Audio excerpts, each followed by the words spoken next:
Thank you very much, Party Leader.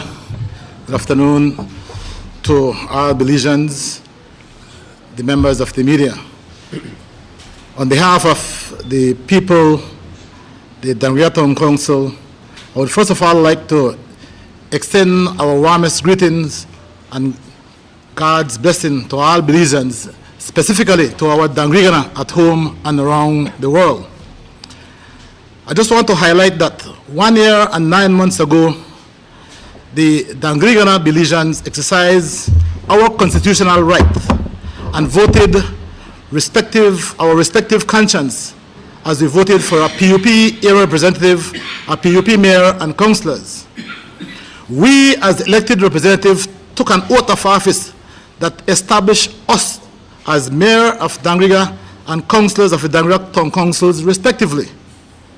That oath of office, in my humble opinion, signals and stipulates that we represent and serve not only the PUPs, Dangriga, but rather all the people of Dangriga, including PUPs, UDPs, NOPs, all the people. Upon taking office, we recognized that there was a dire need for us to upgrade the services offered to our people, and to upgrade, more importantly, the infrastructure of Dangriga, specifically our streets and drains. Analyzing our financial situation, we quickly realized that for us to achieve that goal, we knew as a council that we needed to get the support and approval of central government.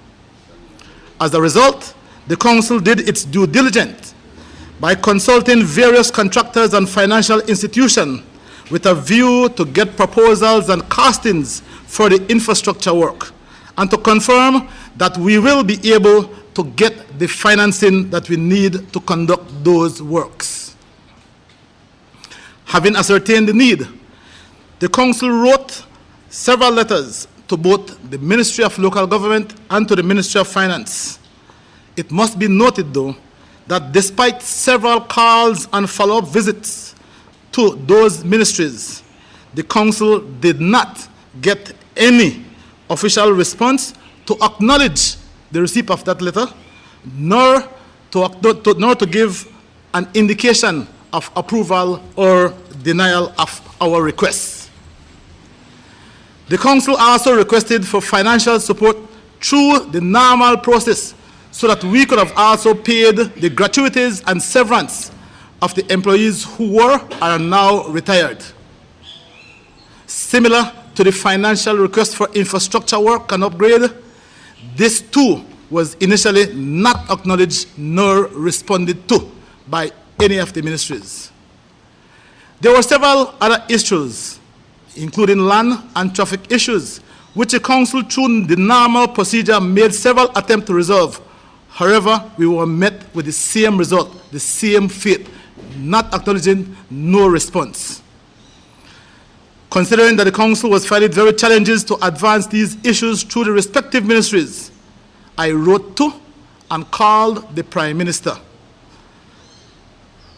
requesting an audience with the Prime Minister with a view to discuss the various issues affecting Dangriga with a hope of getting some resolution to those issues. That request was denied by the Prime Minister. The man called me on the 7th of October, indicating that he will not meet with me. He do not want to see me, and there is nothing for us to discuss because I should go through the ministries. And indicating that that has been done, he said, well, we still will not meet with you.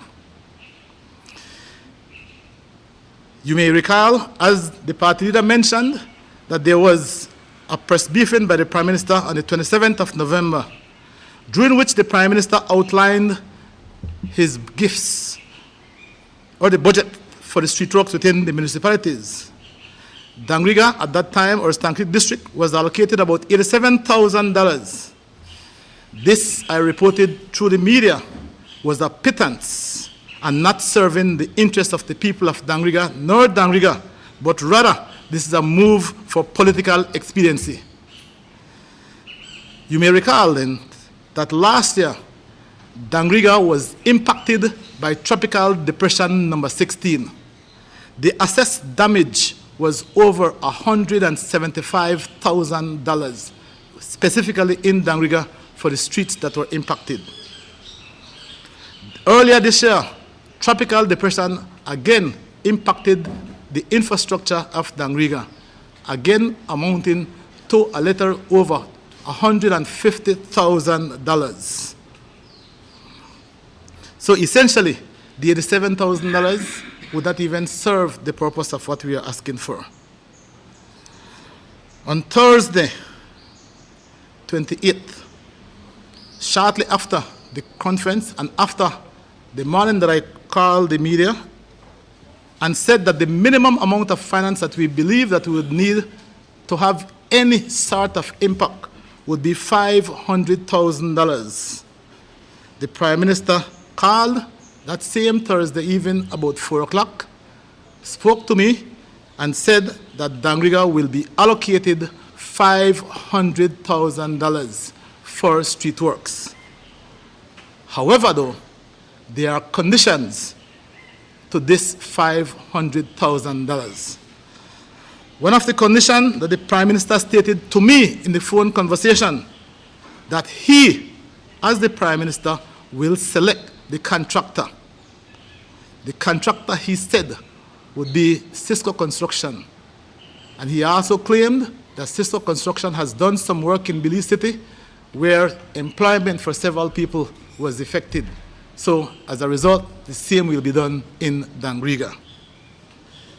He also stated that he will select an executive outside of the town council, his man, as he said, to oversee the works and to employ his people, indicating, in my humble view, UDP members and associates to be the workforce.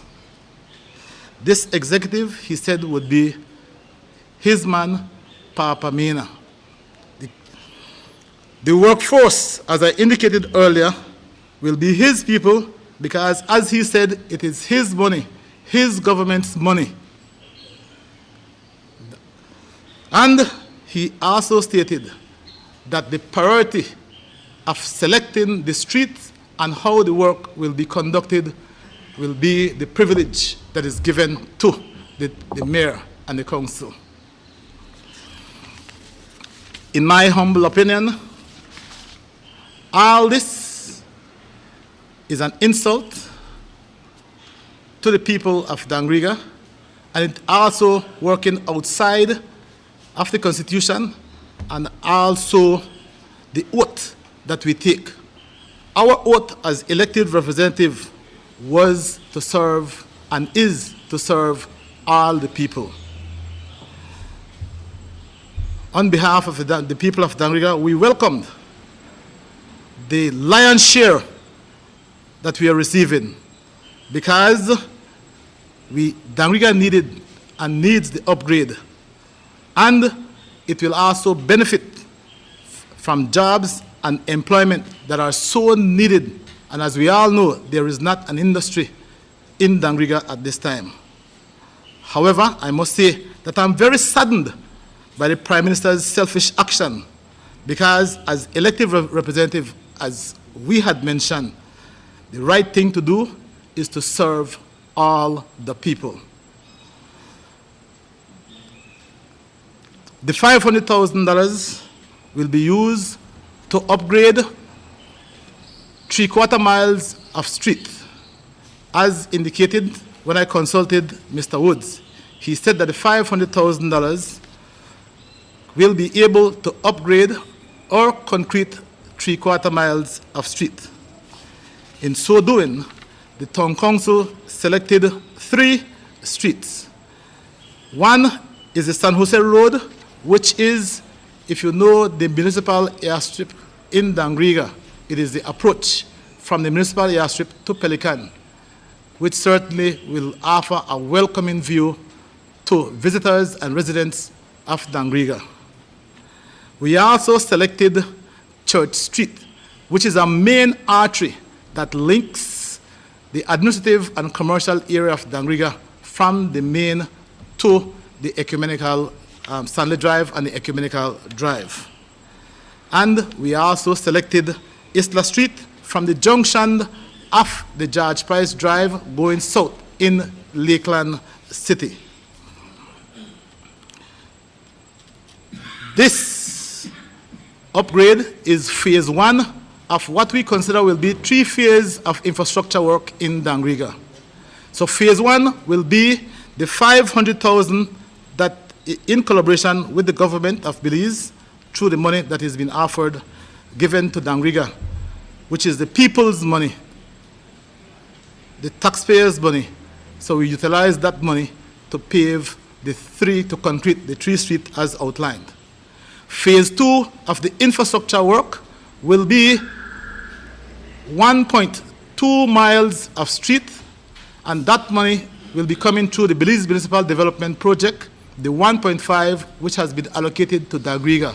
Again, let me say that 3% of that comes from the Dangriga taxpayers' money, because that is one of the obligations that we need to meet as a municipality.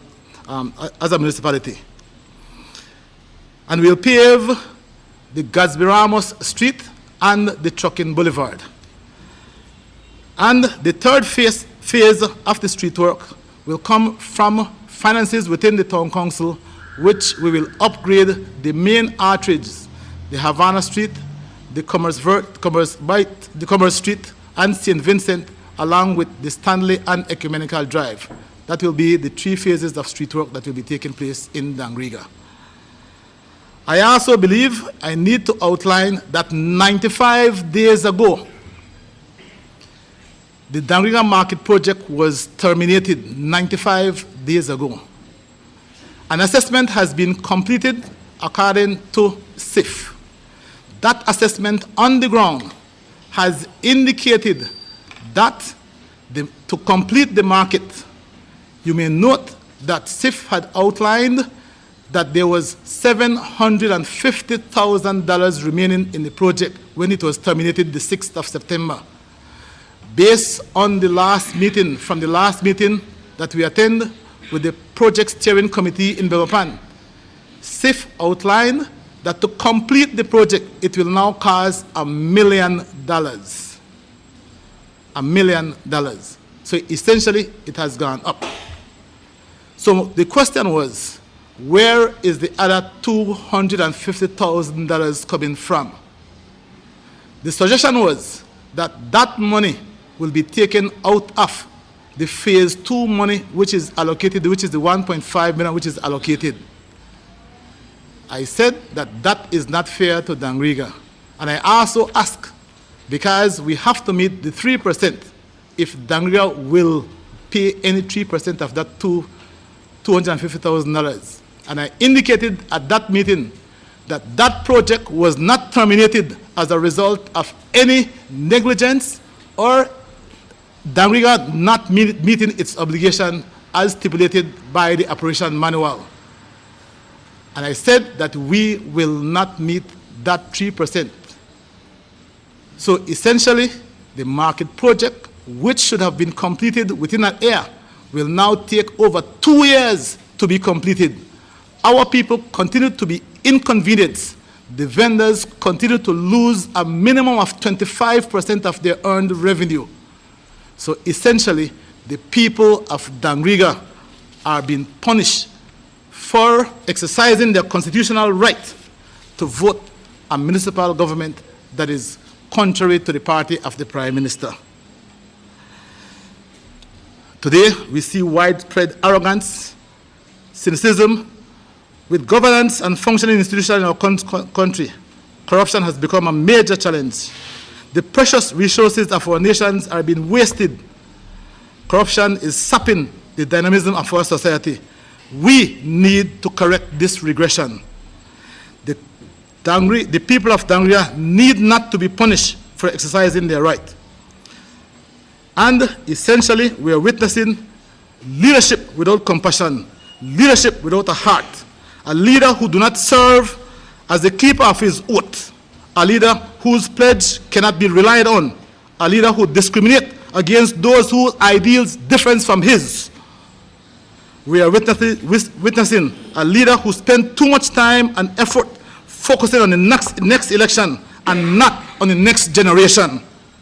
We need a leader to manage change, to create opportunities, and not to bring down chaos on our people, the Belizean people, the Dangrigan people. As a people, we need to demonstrate that oppression and insult is not acceptable. As the mayor of Dangriga, I pledge to continue to abide by the oath of the office of the mayor and to serve all the people of Dangriga. Belizeans, Dangrigana, I implore you to let us come together to find solutions for the issues of Dangriga, because it is obvious